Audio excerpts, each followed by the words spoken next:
This is a reading from Annie Dillard.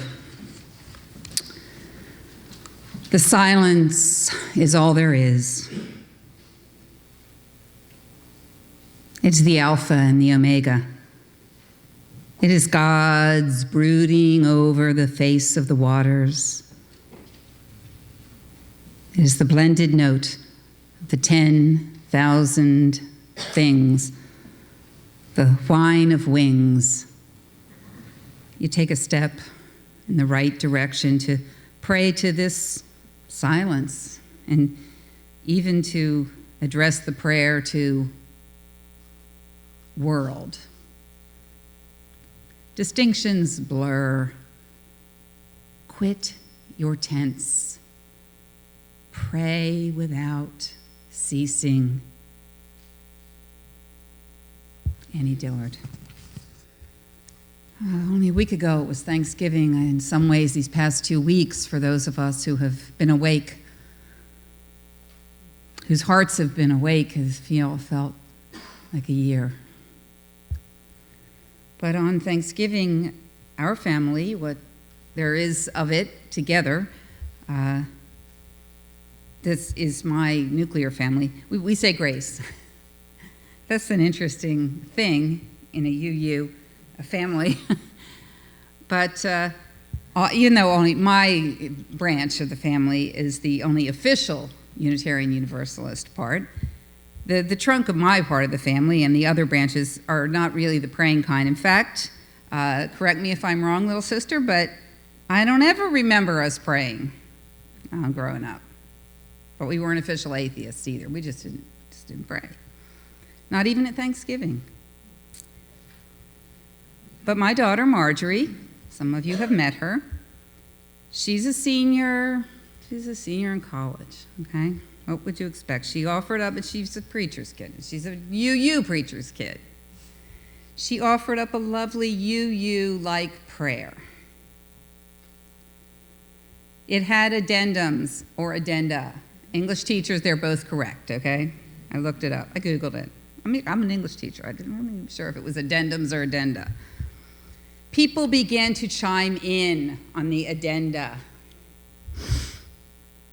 I realized we hadn't even mentioned Ferguson. It was just Ferguson that last week, okay, on Thursday. That was that was what had been in most of the space in my heart on last Thursday. So I chimed in, and Black Lives Matter, I added. And I remembered we needed to leave an empty chair at the table for Michael Brown, the spirit of Michael Brown. So Ferguson joined us at the Thanksgiving table, and I probably imagine that at least in spirit it joined many of you.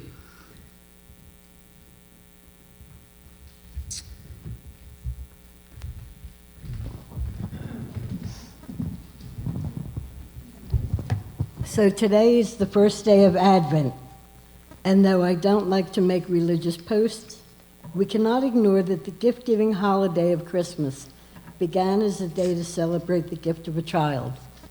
Beginning today, I want to post the name of a child who has given his or her life for us, for all of us, as a symbol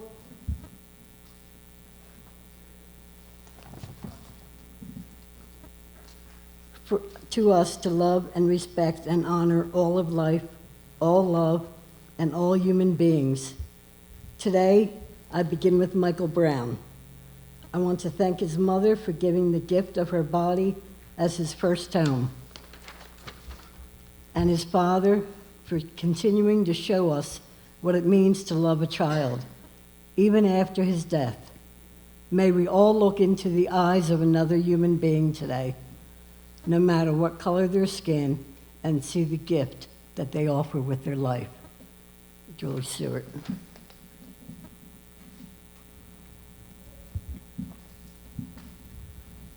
So at our Thanksgiving table, we prayed too, for those who couldn't be with us this year. Michael can't quite sit up yet, he's just over. For my eldest son, who's entered rehab, we're so thankful. For my nephew, who died almost 9 years ago at age 30 from a drug overdose. For yet another friend of my second son who's now almost 4 years clean and sober, another joy, but another friend of his lost to drugs and alcohol just a few days before Thanksgiving. I mention these people and these things because I want you to know that I, too, am a mother who has spent many years of pain and grief and turmoil, just fear, just plain old fear and worry over the well-being of my sons.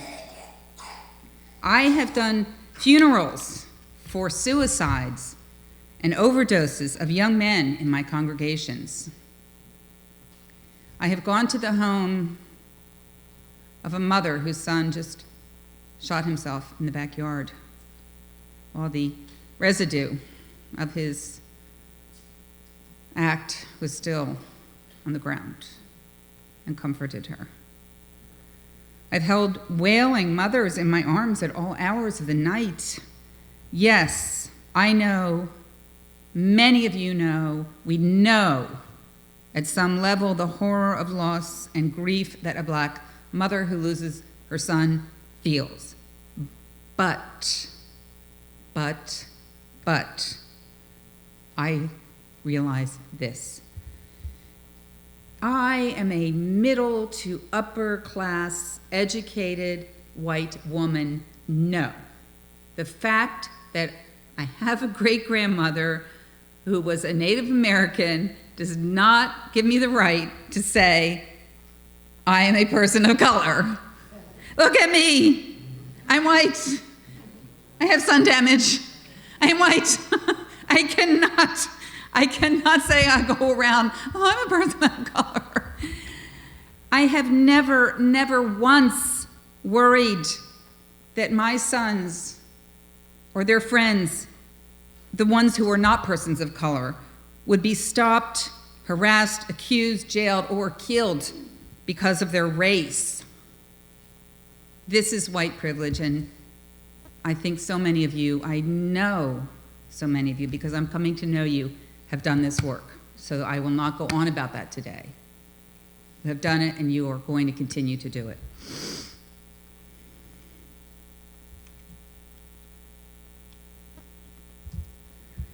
Who's reader 2? Or is there no reader 2? Maybe there's not. Maybe I'm reader 2. Okay. Michael.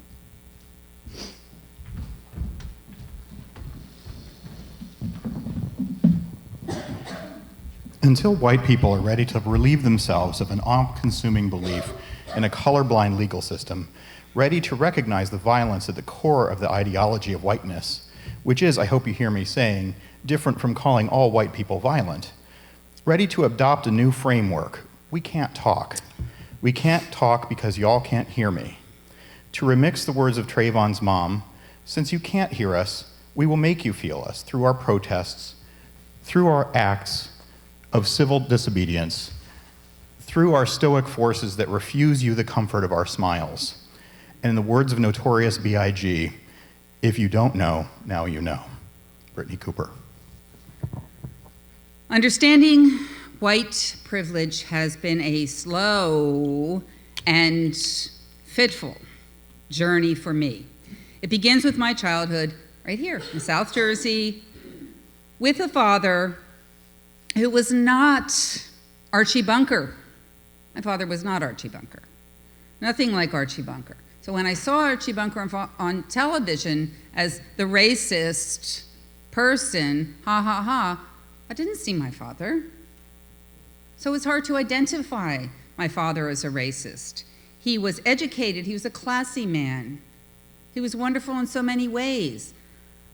But he was racist and classist. And maybe it was worse because he was intelligent. It took a long time. Melissa and I, my sister, we've been talking a little bit about this. It took a long time to see beyond the subtleties of my upbringing. Nobody sat around talking about the N-word. It was so much more discreet. We simply knew. In college, I was saved. At least the beginning of my salvation, just a tiny beginning, came by literature. Yay for literature! Can I hear an amen? Amen. Oh, yeah. Eudora Welty's story, A Worn Path. Go read it this afternoon. Ah, beautiful story. And Richard Wright, The Man Who Was Almost a Man. Right up there in Trenton State College. Remember Trenton State College? Oh, yeah. I did not have the words for it then, but these two stories awoke what I'm now called the sleeping Buddha of compassion in me. Wake up. In the deep pathos and compassion that I felt for old Phoenix Jackson, herself a mother and grandmother, caring for her dying grandson, and for Dave Saunders, the young boy who tries so valiantly to show his manhood by possessing a gun. It shoots a mule. I entered a world I could never quite leave. I took the first steps toward my ministry, a ministry of anti-racism and of standing on the side of love.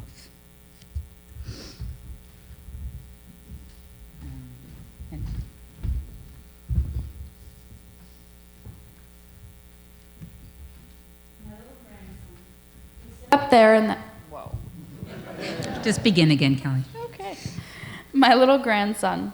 He sit up there in the house, all wrapped up, waiting by himself, Phoenix went on.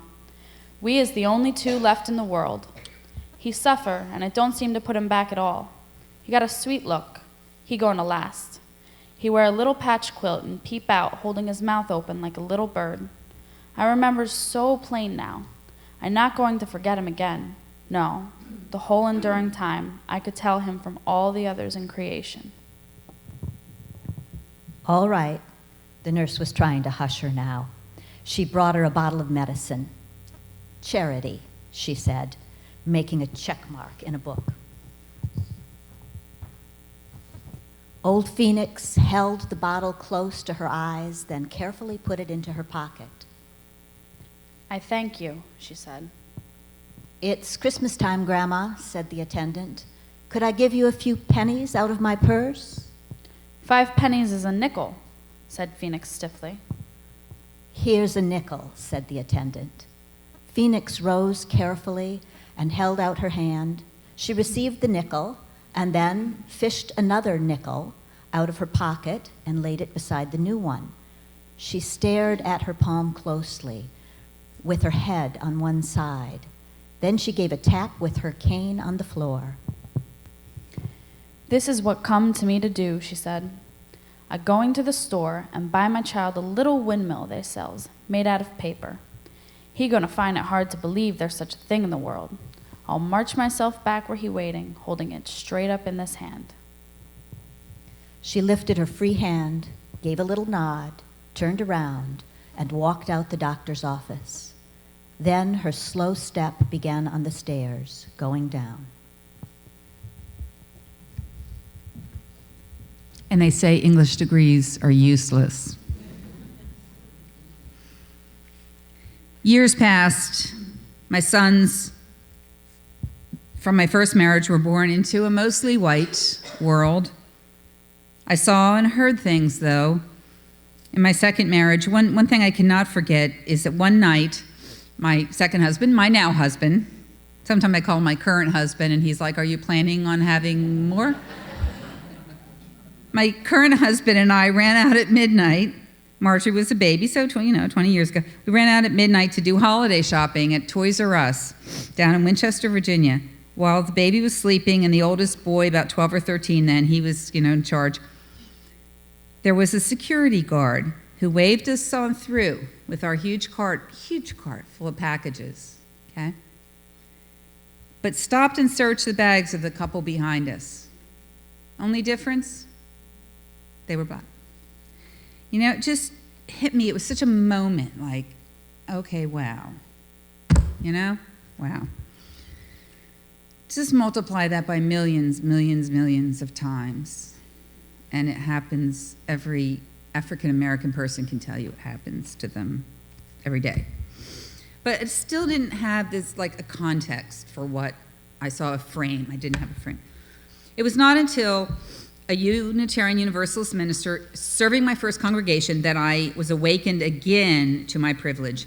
At Ministry Days at General Assembly, we had a training led by a man named Lee Munwa. He asked us all 500 or 600 ministers to stand up if we had been stopped by police because of our race. Even though I did grow up in a police state, New Jersey, I swear, I couldn't believe it when I moved to Kentucky and I never got stopped by the police. Okay. Every person of color, yes, there were 10 or 12 UU ministers of color back then. Every single person of color stood up, including the future president of the Unitarian Universalist Association, Bill Sinkford, and of course, Barack Obama would have stood up if he was in that room. No white person stood up. How could you get stopped by the police for your color if you're a white person? Do you think black police officers stop white people because of their color? Later, he asked us to stand to indicate that we would go back to our congregations and do something to dismantle institutionalized racism and white privilege. I'm a person who, when I make a pledge or a promise, I keep it. I try to keep it. That's just the kind of person I am. That year, 1996, there were a dozen or so historically black churches burned in the South. Remember, Bill Clinton went down and he hammered some nails and stuff like that. That's where I went. My husband and I went with the UU Service Committee, the Friends Service Committee, to rebuild and work in solidarity with the black community down in Alabama, Bolaji, Alabama, and then we went to South Carolina the next year. And the next year we took our daughter. She was 4 years old. In 1998, we helped in our community in Riverside, California, start study circles. They would be a wonderful thing to have here now. I was already really well known and had partnership with an AME church in the black neighborhood in Riverside. Members of our congregations went back and forth and shared and worked together. When a 19-year-old black woman was shot in her car by the police 14 times and killed because police thought she might be reaching for a gun. Al Sharpton, Jesse Jackson came. Jesse Jackson spoke in my church, in the pulpit in my church, in 1999, before I left Riverside. Those police officers were eventually fired. During these years, I was able to work in close proximity with members of the African American community, and I thought, I had learned so much. I felt that I had gleaned what I needed. I could be an ally, an anti-racist person. I felt in my heart that this was my ministry. And when I left California for a much larger congregation in Lexington, Kentucky, I knew that I was going into the South, but that I could take that ministry with me. No. I learned another side of the work of an ally. We're not always wanted, especially white liberals.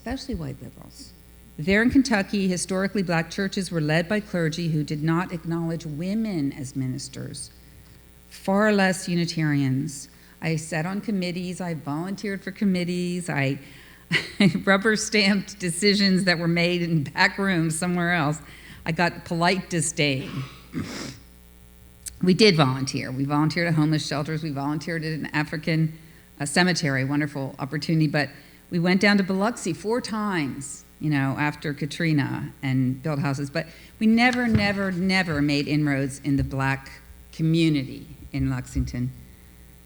Arm's length would be how I would put it for 14 years. If anything, being liberal, friendly to the GLBT community, things like that, it made us more unwelcome.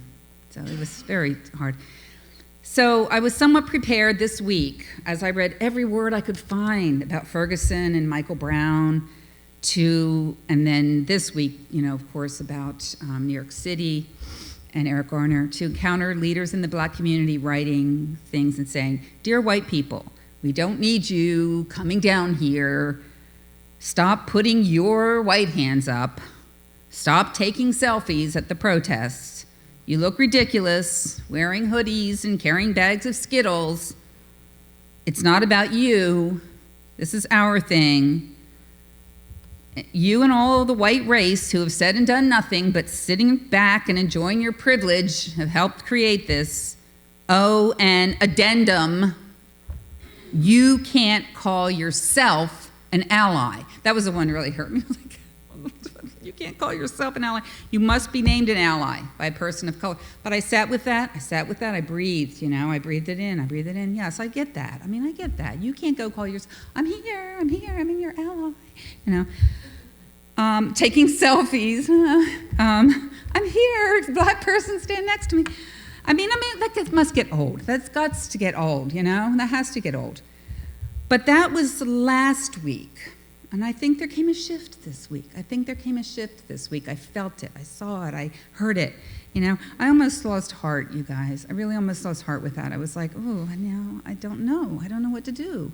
Can I go? Can I go to a protest? Can I speak out? Should I just be quiet? Should I just, But then, this week, I saw it. I saw the die-ins. At Smith College, my daughter goes there, but it's this very affluent, we're on scholarship, by the way, but it's, very affluent school.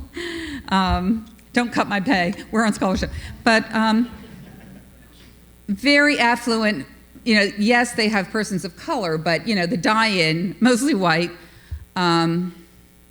white privileged place, huge die-in women, not even men, women, huge, hundreds of young women came out after the Eric Garner decision.